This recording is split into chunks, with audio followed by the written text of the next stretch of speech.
All right, let's get this started. So, Flipz, come on up. I'm Annie. I'm sure I've met most of you already so far for these couple days. And this is Flipz. He has done everything in the industry, so he's going to help me with this one. All right. How to succeed in auditions. We got our notepads and pens ready? I'm going to let Flipz start with this one because if you don't know who he is, he's had a million credits in the industry, but he is also the casting director and choreographer for Lip Sync Battle Shorties and Little Hot Shots. Right, Little Big Shots. Sorry, got it. So he sat on the flip side of the casting table. So I'm going to let him kind of take the mic, and then we're going to guide you after that. Hey, hi, you guys. How is everybody?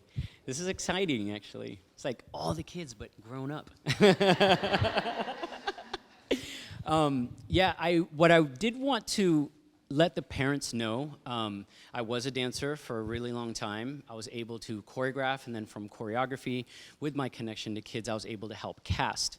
And one way to do that is that in an audition, there's what we call a vibe, right? When the kid has a vibe, or when the character is like fulfilled, the life of the character has been fulfilled.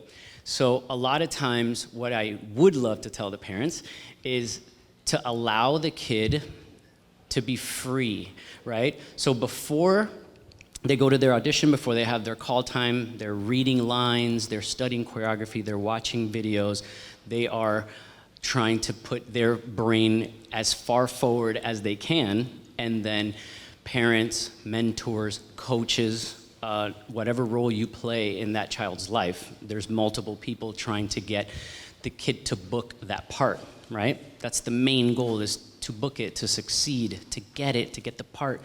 Your career and, money, fame, fortune, followers. One thing that I do stress to parents, and I do ask the kids, is did you guys have the freedom to be yourself from the moment you walked in the room? That's what we want as casting directors. Sometimes we do see like an extension of the parent, or maybe they didn't make the right choice after the note was given because they love and respect you guys. They love and respect parents, mentors, coaches. So one of the things I get emotional about it is kids have a hard time disconnecting from that. And a lot of us don't understand that. They're like, did you do it this way? Did you read the lines the way the coach told you? Did you do that? Did you do this? But deep down in a child is the fantasy world. I get emotional. There is a moment of them wanting to be free. And that is what we are attracted to the very most, is when you see a kid and they're just themselves. They become the role that we were dreaming of at that moment. It wasn't how many times they read the lines, how perfect their choreography or their hair was, if they had makeup or no makeup, eyelashes, or it was that we saw something that we can mold to be the very next thing that changes the game. TV, choreography, music video, right? And I get asked that a lot of times, what can my son or daughter do to have booked it, right? Past tense, they didn't book it, so they approach me, and I don't even know how to tell them. I feel like they were constricted by rules, regulations, maybe too much of you should do it this way, right? And the thing about a child is they are the future. They are the future. We, as choreographers and directors, let them mold what TV has become, what YouTube has become, what TikTok has become. They mold it. We sit back and think of all the statistics and all the analytics that come back. The largest numbers are kids. So we shape it for the kids. You shape it and you mold it for the kids, right?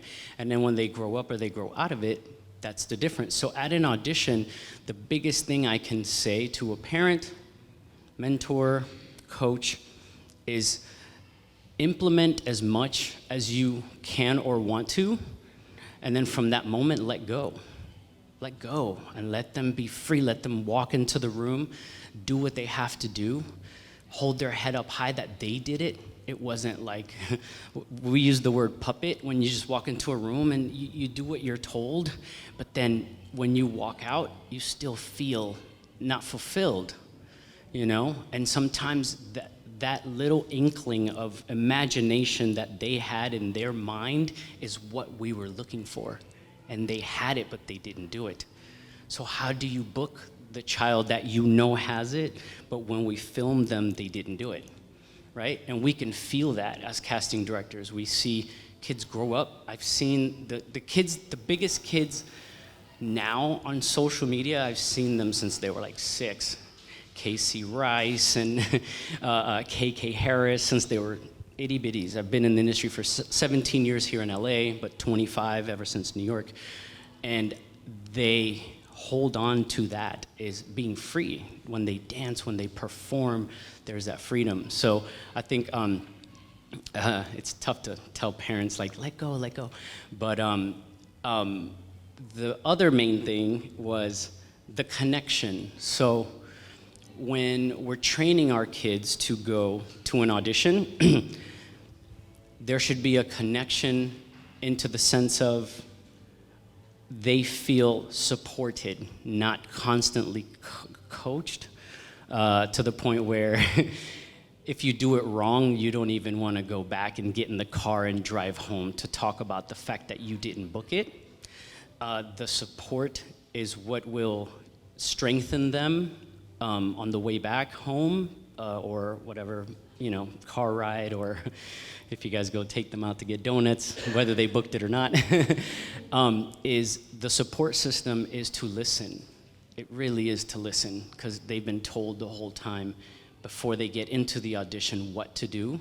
And then when they get out, that was their only moment of not being told what to do, and then they get out and there's anxiety. There's emotion, there's, did I do it right? Did I book it? Will my parents be happy? You know, did I make my agent some money? But on the way home, the support system is to listen and let them tell you even what they could have done to book it. And they will admit it. They're like, I messed up on my lines, or I completely blanked out, stuff like that. But yeah, that would be the second major part of the most asked question is, you know, did my son or daughter book it and why? And the parents have, you know, obviously they would like to know. And sometimes the answer lies within, you know. But yeah, I just wanted to be able to show face and tell you guys that. I also worked on World of Dance with Jennifer Lopez and casted and was a talent producer. And it was heartbreaking to see some of those kids go home from other countries that had nothing. They have nothing. They're not from LA. They're not locals. Kind of like a lot of you here, you're not locals from LA, to where you could just wake up next week and try again. There's no, you know, there's no struggle in that. But you do see a lot of what they felt they should have done. And I go, that's your answer. That's how you book it next time. Is you dig deep within and you know if you did 100% or did you do 90. Okay, so what's the 10% that you could have done? And even at 100%, perfect example is when we see talent and it's perfect talent for the wrong gig, okay? So these kids come in and they're just crushed, like they're not good enough, more than good enough. They are the perfect talent for another gig. And a lot of us remember that. It might not be lip sync battle shorties, but as soon as I'm on set of World of Dance, I have all these kids in my head. What about this person? Are they still doing it, you know? So stay in it. Tell your kids, be strong, be diligent, and just stay in it. Because an audition is a numbers game. It's, am I gonna get followers today? I don't know, but if you don't post, you know, you're not gonna get any followers. You're just gonna be stagnant. So that's another thing you should tell a kid is you are talented, number one, and it's not for everything. You're not gonna land everything, and they have to be okay with that, you know? But yeah, I've been wanting to tell the parents those few things. So I'm gonna give the mic back. Thank you, Flipz.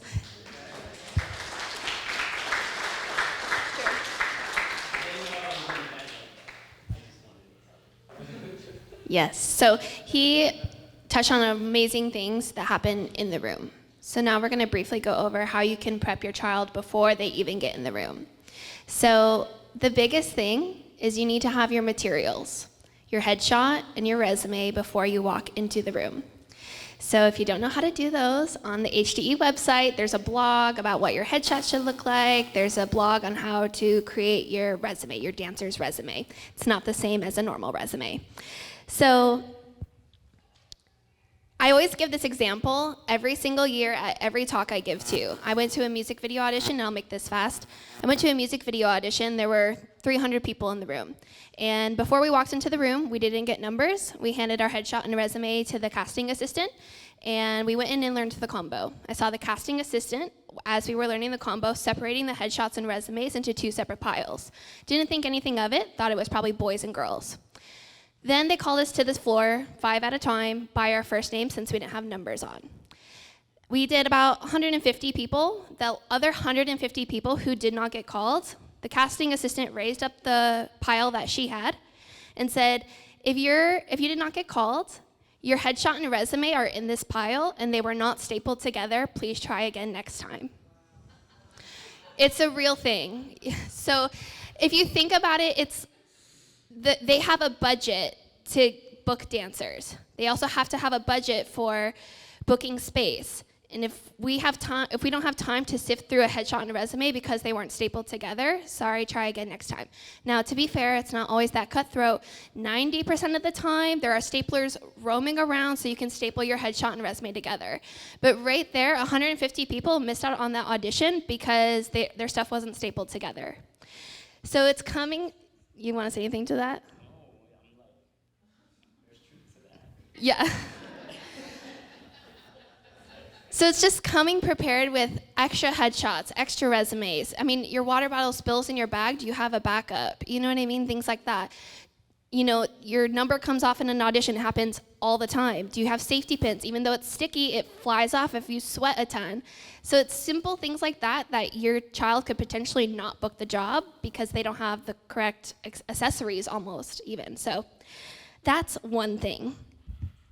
So next is dressing for the part. Flipz and I were talking about this. This is a huge thing. You're not going to show up to a Disney audition in a black bra with a black booty shorts and thigh-high boots. You have to sell the part. It's true. If you're going to audition for an Old Navy commercial, you should go to the Old Navy website, an Old Navy store, look what's on the mannequins, what's current, and you should dress like that. That being said, do not show up to an audition in a costume. You want to hint at your character. Do we understand what that means? Okay. So standing out. Yeah, we're all coming in confident. We all have our looks, but how does this outfit look good on me compared to somebody else? And how am I going to look different? There are more dancers than ever in the industry. And Flipz said, you hear more times than you hear a yes. My mom always used to say 99 no's before you hear a yes. I'm saying it's 199 no's before you hear a yes now because there are so many dancers in Los Angeles and the industry is changing. So people are submitting from all over the country. So how are you going to stand out in an outfit in an audition room? So the best piece of advice I got for this was, whatever outfit you first take a step in the room in, if that's what you're going to wear, that's totally fine. But if you sweat a lot, and at the end of auditions, they will put you on camera. So they will have a camera at the end of the audition, and they will film you. Don't wear gray, you'll sweat through it. So I have this lovely green top, I audition for it all the time. If I sweat through it, I have that exact same green top that I'm gonna change into the exact same green top. That I'm gonna change into so I look fresh on camera. I'm also gonna touch up my lipstick before I get on camera. The last thing you wanna do, and I've seen this on the casting side as well, casting directors and choreographers will write down on people's headshots, oh, purple top. She wore a purple top, even though her headshot is a blue top. Or funky orange shoes. They'll write these things down And if you're gonna change your outfit before you get on film, they're not gonna know who is who. And sometimes they won't even look at those headshots until a couple days later. Okay, so when your kids become older in the industry, they will need a sexy outfit look, if that's what they want to audition for. So your Nicki Minaj stuff, what is sexy to your child? Yes, it doesn't, you don't have to come in a bra top and booty shorts. That's not gonna work on my body type. But I have to know and define what sexy looks for me, just as what my commercial looks for me, just what my edgy look is for myself. Does that make sense? Are we okay? You guys can stop us at any time. We're good? Okay. Another one, be ready. A lot of auditions come up the day of, which is really hard for people who don't live in Los Angeles, but it's totally possible because due to COVID, now more than ever, people are submitting via video feeds and video packages and submission packages. So always have audition clothes in the car, 2 outfits. You know, a solid black outfit, that's always a good one to have, and then a couple color tops. Make sure your headshots and resume, you always have extra, like I mentioned earlier, so you don't have to go print them. And do your research. And I'm gonna pass this back off to Flipz. Who are you auditioning for? Do they have a brand deal? Are you walking into an audition for Kyle Hanagami and he has a brand deal with Nike, but you're wearing Adidas? Things like that. That is true.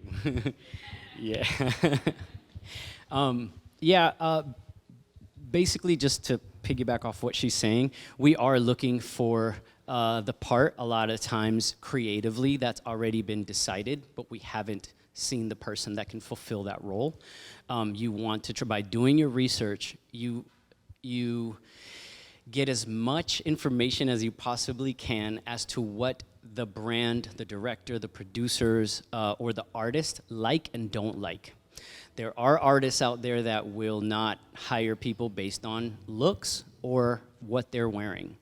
Like she said, if it's for Nike and you're wearing Adidas because you love Adidas and it looks great on you, but if you are going to do a commercial with that artist, best believe it will be Nike. Even if you do not like Nike, it will be Nike. Put some tape over it. So do your research, and what we do love is when people have done their homework. Sometimes people come in and they already look the part. They're like, wow, how did they know it was for this person, this artist, this song was playing, you know? And just as humans, it's all about a connection.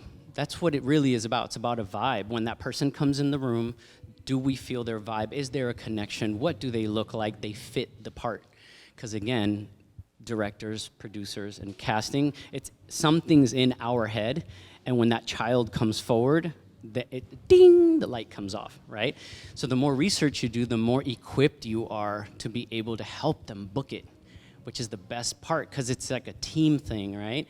Mom, dad, choreographer, coach, everyone's kind of like triumphing for this, you know, young person to book it and get it. So do your research, and that goes for all of us as well. Sometimes we're in a room and we're like, but we thought we wanted, oh, we're changing our minds? Okay, and they don't know that. So the more research you do, you actually help us do our job. We just can't send you the check. But, you know, and we will thank the parents or the faculty that put it together. When you see that, you're like, that's it. Yes. Oh, the boots are perfect. The hat, I love the hat. And then they become the part. So it is like a two-way street where we're doing our research. You guys are doing your research. And then make sure that they're comfortable in what she touched on that as well. Make sure that they're comfortable, because they have to live and perform in that. And we might want to see them in something because they look great in it to us, but it might not be the part or the character, but not a costume, like she said. Not a costume. All right, I'm handing it back. So touching on what Flip said, making sure your audition outfit is secure is like most important. So the best advice I ever got, if I'm gonna try out a new audition outfit, because it's gonna change for what you're auditioning for, your dancer should take a dance class in it. So if they're wearing a leotard of some sort or a bodysuit and a strap comes flying off, or they need more support. Like, we need to figure these things out. The cleaner and more polished they look, you guys all, most of you are all from the competition industry, the cleaner and more polished they look on stage, it sounds so simple, but you're putting the idea of what your dancer could do into their head. And they kind of want to pick somebody who's a whole package already and not somebody they have to fix up. And unfortunately, that's a little unfair, but there's a million dancers out here. Anything else? No. Okay, so we're going to be here. We have a couple more seminars after that, but we're going to take questions at the end of every one. So does anybody have any questions? We have plenty of time to elaborate all the things. Don't be shy. Yes, in the back. So I interned at a talent agency for 6 months, and this is a great question. So there are a million dancers in the industry, I've said already. So the chances of your daughter, who is under 18, booking a commercial job in LA where she has to look over the age of 18 is very rare, because there are going to be many dancers who are over the age of 18 who can play 15, 16, and if they need a younger look in terms of like laws and stuff, child labor laws, thank you. In terms of laws and stuff, it's gonna be easier for them to book the 18-year-old who looked younger, who could play up sexy a little bit. I think they're young. Let's keep them innocent while we still can, and let them play their age. There are plenty of opportunities for kids in the industry for them to play their age, and I know from personal experience, they're always casting down. They always want kids to look younger. They never really want them to look older, which is the opposite of the comp industry. Lately, thanks to COVID, a lot of things are done electronically. So if you can get in touch with an agency, or nowadays even a manager that has a connection to an agent, just so that you don't feel the strain of giving up too much percentage until something is booked, I would say do as many submissions as you can, and then have something in place to where you can fly out and they can negotiate that part of the deal. Because we do fly in talent from, sometimes you even get per diem, which is like, for the expenses, but you don't want to have to negotiate that. So don't be afraid of living in St. Louis or in Florida. I have friends in Florida, New York, so that you can get flown in. But speak to a manager that has a connection with an agent. That way everything can flow until the booking actually happens, because you do not want to purchase a ticket prematurely, or if that makes sense, and save some money on your end. But yeah, you can do a lot electronically. There's Actors Access, there's all these backstage, Actors Access, backstage, that you can do things electronically, and you're almost like the agent and the manager until you get the booking, and then that's when you can pair up and negotiate from there. Yeah. Yes. Mm-hmm. Would you recommend that we actually have a manager or agent out in LA, or is it best to have it? So LA is very expensive, and more than ever, things are not shooting here. Yes, it is still the entertainment capital of the world. This is where I would say 95% of things shoot, but Atlanta is a huge hub. I would say start locally, build their resumes in a smaller talent pool if they can. So I would get an agent. I think MSA is in LA or Atlanta, or they used to be. And I would start there. There's a huge hub there, and I would for sure start there. And jumping back to St. Louis, yes, a lot of auditions come up within 2-3 days. If you have the means to fly back and forth, by all means. That gets really expensive, though. Not everybody can do that. However, some auditions, bigger auditions, more like your corporate auditions is what I like to call them, like your Disneys, your Universals, those are posted on websites sometimes up to 2 months in advance, so you can always plan for those. But a lot of the last minute ones, which is where a lot of people book work, so they come up last minute. But I always say St. Louis isn't too far from Chicago. Go to Chicago for the summer. That's where I started out, is in Chicago. So.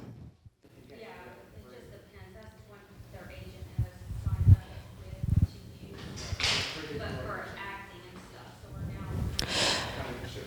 But isn't it a separate profile though? Wouldn't you have to build a separate? That's what I'm wondering. I Separate, like, and talk, and I then me on the other one. well, this is my personal opinion. I would, due to the fact that just the range between acting jobs and dance jobs, you never really want to mix them. So, and acting does take a bigger priority here in Los Angeles based on pay scale, rates, everything, even priority access to anything else. So it would be best not to mix them. It'd be best to have a separate actor's profile. I know because I do it, and to have a separate dancer profile. In your special skills, though, on both, make sure you list acting and or dance. Yeah. hmm Yes.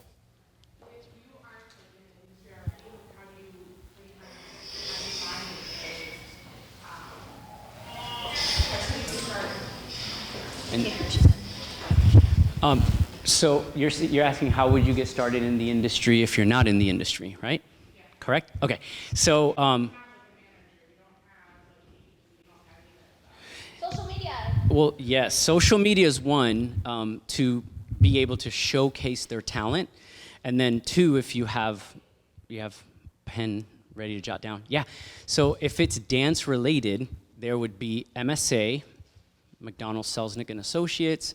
There's Block, BLOC, Block Talent Agency, and there's CTG, Go-To Talent Agency, and Clear, yeah. Oh, okay. And Clear, CTG, Clear Talent Group. Those are, and there's one more she'll elaborate on, but those are the main ones for dance. There's others for acting, but that's separate, and they're bigger agencies, but that's separate. And she can elaborate on the last one. MTA too. There's MSA and then there's MTA. And agencies, there's 100 acting agencies. There's 5 dance ones. And sometimes sometimes when you are in a smaller city like Atlanta or Chicago or New York is pretty much similar to the ones I listed in LA, they sometimes are contracted out by a smaller one. So I know for sure in Chicago there's Lily's talent agency and they are through Clear, I believe. And I was wondering, we're gonna touch on, since you guys asked and we're talking about agents, if an agent comes up to you and says, I wanna represent your child, it'll be $3,000, run in the other direction. It's not true. And the reason, I always say this too, the reason I say $3,000, and that's a very specific number, is because that is the amount of money it takes on average to join the union. You cannot join the SAG-AFTRA union, which gives you benefits and gives you breaks and all these things. You cannot join the union until you've had enough credits and unpaid work. I'm gonna come again? Absolutely.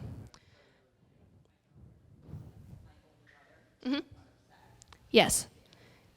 And SAG dancers, once you decide to join the union, their pay scales are higher, but they also cannot take non-union work. And if we're confused, it's okay. Yes, it's a lot to learn in, 20 minutes. But we're just throwing info at you. Other questions? Question? Tell me.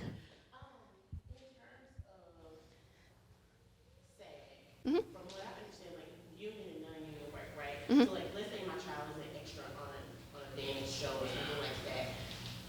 She wouldn't be able to resubmit as a union dancer, right? Like if you submit as a non-union dancer, and if you try to get on that same show as union, or like a main character or something like that, is there?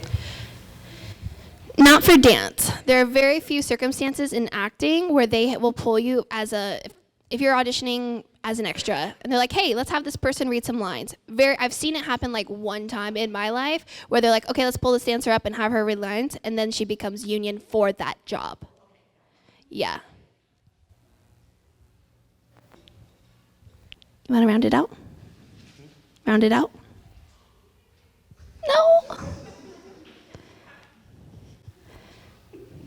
Yes.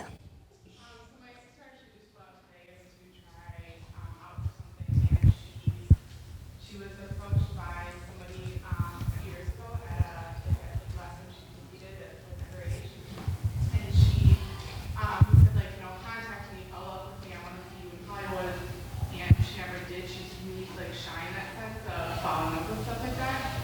would it be out of line to do that now? No. But agents, something important to remember, agents have 100 clients.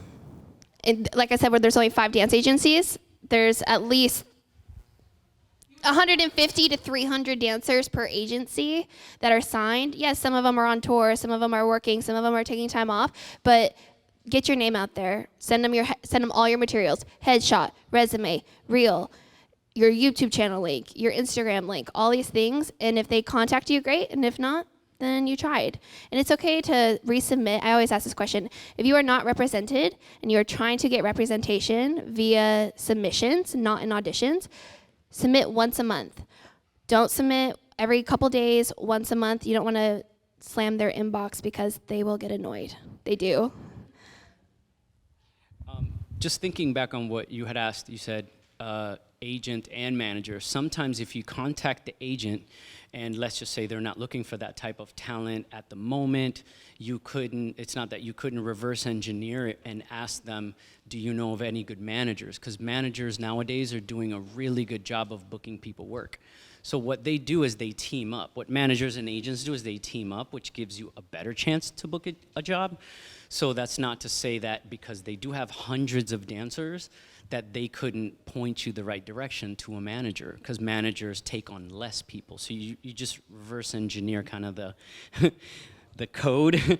And I know because there's a couple of dancers that have been overlooked because the agents just have too many really good dancers. But if you start off small, like she was saying, and you get a manager before you get an agent, then the manager polishes up the talent and goes, hey, you know, and then you get noticed. And yeah. I'm intimidated. But no, it just came to me that I was like, you could reverse engineer it and ask for, you know, the agent for the manager, and then the manager helps you guys get everything together, and then boom, and then they present it to the agent. Yeah, you're welcome. But you'll have to give them 2 percentages, one for the agent, one for the manager. Correct. Yeah. Yes. Can we go back to the example you gave about, like, if someone comes up to you and says, I'll represent your dancer for 3,000 rent, what would the correct thing to expect to hear? Like, what should we? If anybody comes up to you and says, I would like to represent your child, it's blank amount of money, run. Any amount of money, run. A lot of times through big national conventions, they'll have an audition workshop where MSA, MTA will go to Revel, Velocity, and they will be in these audition workshop classes. And a lot of time they'll say, hey, this is my card or this is my email. Please submit your headshot, resume, and reel. A lot of times it will be via email because especially during the summertime, agents are flying over to a million different conventions looking at kids. Summer national conventions, rather. So it's just about keeping an open dialect and keeping in constant communication with them, but via email or phone. Yeah. In the back.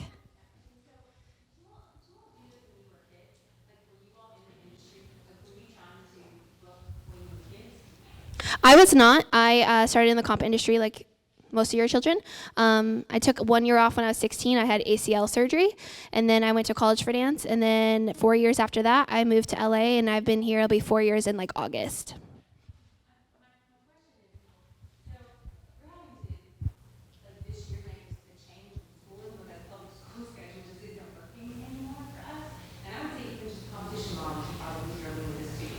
We're always at the limit of how many days we can miss. And so, I don't know, I was wondering if you had any advice, thoughts. Like, is that too much?